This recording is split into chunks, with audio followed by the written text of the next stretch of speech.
კინტრიშის ხეობა ეკოლოგიური ვანდალიზმის ასპარეზია. გარემოს დამცველები კომპანია სინოჰიდროს მიერ ინერტული მასალების მოპოვებისას სტანდარტების დარღვევაზე საუბრობენ.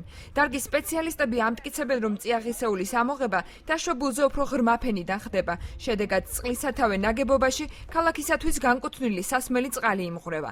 არასამთავრობო ორგანიზაციის წარმომადგენელთა ინფორმაციით, სასარგებლო წიაღისეულის მოპოვების შემდეგ ტერიტორია არ მოსწორებულა. წარმოქმნილ ღრმულებში კი ტონობით ციტრუსის ნარჩენი ჩაიყარა. სოფელ გვარაში შეკრებილებმა დღეს სპეციალური კომისიის შექმნაც მოითხოვეს, რომელიც კომპანიის საქმიანობას შეისწავლის.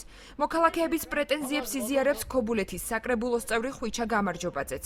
მან დღეს პირობა დადო, რომ მომდევნო კვირაში საკრებულოში კომპანიის წარმომადგენლებს დაიბარებენ. აჭარის გარემოს დაცვის და ზედამხედველობის ინსპექტირების განყოფილების უფროსი აცხადებს, რომ ეს კომპანიის მიერ სალიცენზიო პირობების დარღვევის პირველი შემთხვევა არ არის. დავით უნდილაშვილის განმარტებით, სამსახურის წარმომადგენლებმა ტერიტორია უკვე შეისწავლეს და შესაბამისი დასკვნის მოლოდინში არიან. ძალიან მოკლე პერიოდში მე ღრმათა ვარ დარწმუნებული როგორც სპეციალისტი, რომ ქობულეთში წყალი გამოვა კრანებში დაბინძურებული. ამ ღრმულებში ჩაყრილი არის 150 ტონა მანდარინის ნარჩენი. თქვენ იცით მანდარინის ქიმიური შემადგენლობა, რომელიც ილექება და ისევ იმ წყალსადენისკენ მიედინება. ეს უზარმაზარი ორი პრობლემამ შექმნა